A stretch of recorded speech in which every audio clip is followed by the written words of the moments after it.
3 प्रयासों के बाद भी दिल्ली को मेयर नहीं मिलने के बाद आज हम हैं आम आदमी पार्टी के रोहिणी वार्ड 21 से निगम पार्षद प्रदीप मित्तल के साथ और इनसे आज बात कर रहे हैं कि 3 प्रयास के बाद भी यदि दिल्ली को मेयर नहीं मिला, सुप्रीम कोर्ट से क्या उम्मीदें हैं? प्रदीप जी, सबसे पहले तो बहुत-बहुत स्वागत है। 3 बार आप लोगों ने प्रयास किया, सदन की बैठक हुई और एक ही परिणाम रहा। अब आम आदमी पार्टी सुप्रीम कोर्ट गई है, आज सुनवाई भी हो रही है। क्या उम्मीदें हैं? देखिए जिस तरीके से पिछले 3 हाउस के अंदर तीनों मीटिंग के अंदर हम लोग आम आदमी पार्टी के जितने भी काउंसलर थे हम बैठकर शांतिपूर्वक हम तरीके से चाहते थे कि चुनाव हो और दिल्ली को मेयर मिलना चाहिए और निश्चित रूप से दिल्ली की जनता ने आम आदमी पार्टी को बहुमत दिया है 100 आम आदमी पार्टी का मेयर बनेगा। लेकिन भारतीय जनता पार्टी नहीं चाहती कि ये चुनाव हो क्योंकि उनको अपनी हार से बौखलाहट है और 15 सालों से जो भ्रष्टाचार बीजेपी ने एमसीडी के अंदर किया है, तो वो कहीं न कहीं आज भी उनको लगता है कि ये हमारी सारी जो है वो पोल खुल जाएगी अगर आम आदमी पार्टी का मेयर बन जाता है। तो कल की जो परसों की घटना है 6 तारीख की, वो भी मैं यही बताना चाहूँगा कि हम लोग बैठकर शांतिपूर्वक तरीके से हम चाहते थे कि चुनाव हो। पीठासीन अधिकारी ने पहले बोला कि एल्डरमैन वोट डालेंगे, हमने उसके ऊपर भी चलो कहा कोई बात नहीं एल्डरमैन डालने दीजिए। उसके बाद फिर वो बोले जी कि जो है 2 आपके जो विधायक हैं, उनके ऊपर कोर्ट द्वारा चार्ज किया गया है तो उनको बाहर किया जाए, तो हमने तब भी कुछ नहीं बोला। फिर वो उनके जो पार्षद हैं वो उठ कर आकर हंगामा करते हैं, गाली-गलौज करते हैं। तो आपने अगर मीडिया में देखा होगा कि आम आदमी पार्टी का एक भी पार्षद, एक भी माननीय विधायक और हमारे माननीय सांसद कोई भी किसी प्रकार की वहाँ पर बैठे हो अपनी सीट पर बैठे होते। लेकिन उसके बावजूद भारतीय जनता पार्टी के पार्षदों ने आकर हंगामा किया, तो वो लोग नहीं चाहते कि चुनाव हो।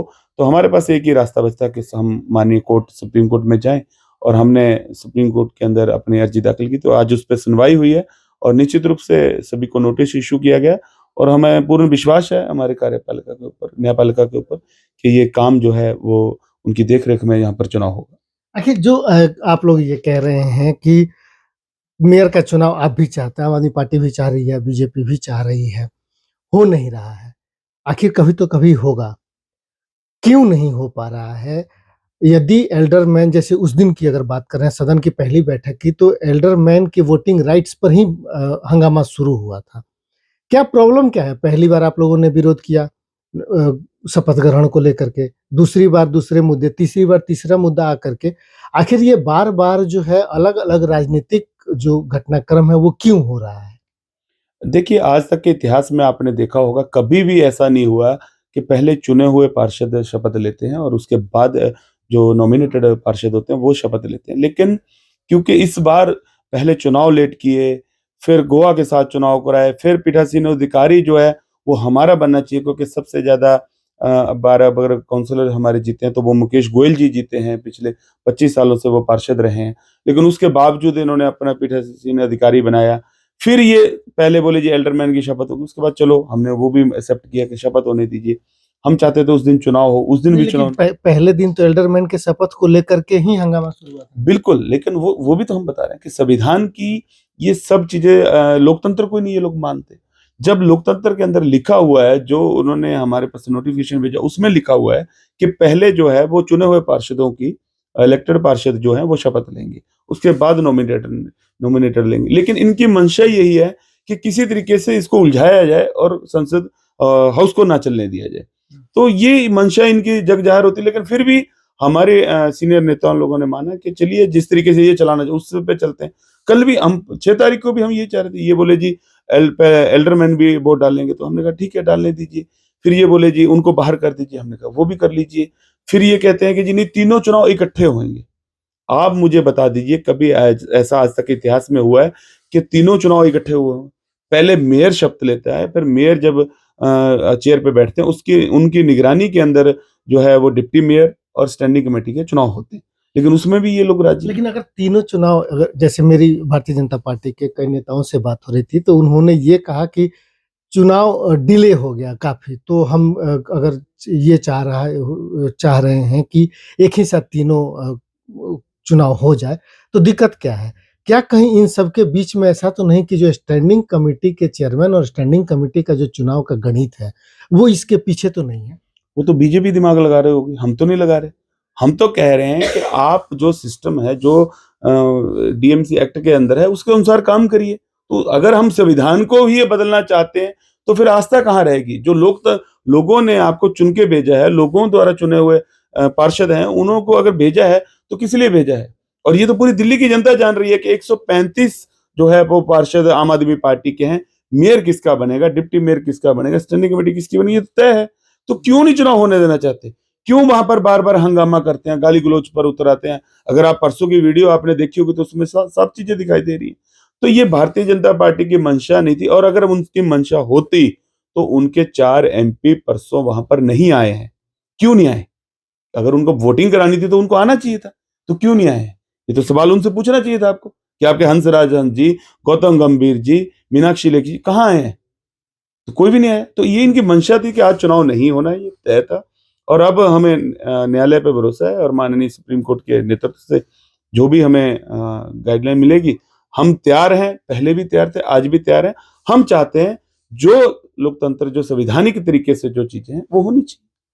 अगर एक बात और कही जा रही है, मैंने कई बार लोगों से पूछा भी कि ये कहा जा रहा है कि शपथ ग्रहण के कुछ टाइम के बाद मतलब 26 फरवरी तक जो है अगर चुने हुए निगम पार्षद शपथ नहीं लेते हैं, तो उनकी सदस्यता जो है वो खत्म हो जाएगी। ऐसा सोशल मीडिया पर भी बहुत तेज़ी से चल रहा है। आपको क्या लगता है कि ऐसा कुछ है? देखिए, मेरे हिसाब से ऐसा कुछ होना नहीं चाहिए। बाकी जो भी बाय लॉ होगा वो तो सबके लिए होगा, बट मैं एक ही बात कहना चाहूँगा कि चुनाव अब सुप्रीम कोर्ट जी माननीय उच्चतम न्यायालय के जो निगरानी में होंगे, और वो जल्द होंगे।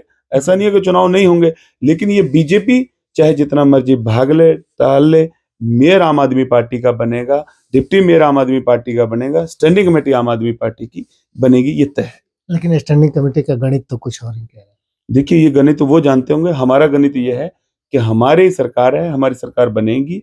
अब उनका क्या गणित है, वो क्यों भाग रहे हैं फिर? अगर बीजेपी उनका के गणित है तो वो क्यों भाग रहे हैं चुनाव से? बीजेपी के लोगों का तो ये भी दावा है कि 50 निगम पार्षद जो हैं, जो आम आदमी पार्टी के, वो विशेष करके उसके साथ भी ये जोड़ा गया कि पैसे लेकर के और पैसे दे करके उन्होंने टिकट लाई और वो 50 पार्षद जो हैं, वो बीजेपी के संपर्क में है और उनके समर्थन में भी है। तो चुनाव कराने में फिर क्या देरी है?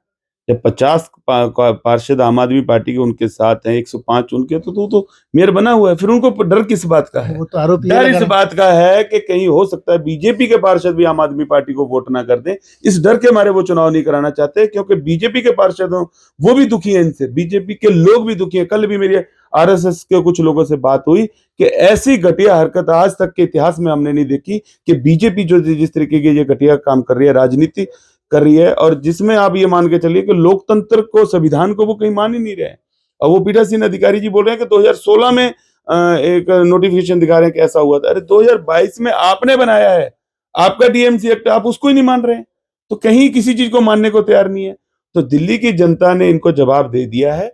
बहुत जल्द आम आदमी पार्टी का मेयर भी बनेगा, डिप्टी मेयर भी बनेगा, स्टैंडिंग कमेटी भी। लेकिन यही आरोप वो लोग भी लगा रहे हैं, भारतीय जनता पार्टी भी लगा रही है कि आम आदमी पार्टी जो है वो मेयर चुनाव नहीं होने दे रही है। वही आरोप आप भी लगा रहे हैं। कौन से आरोप को सही माना जाए और किस जवाब को सही माना जाए? पूरे देश की मीडिया वहां पर थी, और सबसे पहले तो मीडिया ने ही एक क्वेश्चन उठाया था वहां पर। अगर आप लोग होंगे आपको पता होगा कि मीडिया ने ये बोला था कि उनकी कवरेज तक को रोकने की कोशिश की गई। किसने रोका? आम आदमी पार्टी के तो किसी आदमी ने नहीं रोका। या तो एलजी साहब ने रोका होगा, या पीठासीन अधिकारी ने रोका होगा। तो शायद अगर आपकी नॉलेज में नहीं होगा, तो एक मैं आपको वहां की उस क्लिप भी दिखा दूंगा कि मीडिया बोल रहा है कि हमें कवरेज करने से रोका जा रहा है। क्यों? तो कहीं न कहीं मंशा इनकी जो है वो ठीक नहीं है, लेकिन यहाँ लोकतंत्र है, लोकतंत्र के तरीके से चलना पड़ेगा। ठीक है, बहुत-बहुत धन्यवाद प्रदीप जी। तो ये थे प्रदीप मित्तल, जिनका कहना था कि भारतीय जनता पार्टी की मंशा ही नहीं है कि दिल्ली के मेयर, डिप्टी मेयर और स्टैंडिंग कमेटी के चेयरमैन का चुनाव हो। वो किसी तरीके से नगर निगम के और आम आदमी पार्टी के हाथ में जो नगर निगम गया है, उसके काम को रोकना चाहते हैं। फिलहाल मामला पूरी तरीके से सुप्रीम कोर्ट के शरण में है। सुप्रीम कोर्ट ने आज सारे उससे के जो जुड़े हुए जो लोग हैं उनको समन भेजा है, उनसे जवाब तलब किया है। आगे देखना है कि सुप्रीम कोर्ट का क्या गाइडलाइन आती है और क्या आदेश आता है, जिसके बाद ही दिल्ली को मेयर मिलना संभव हो सकेगा।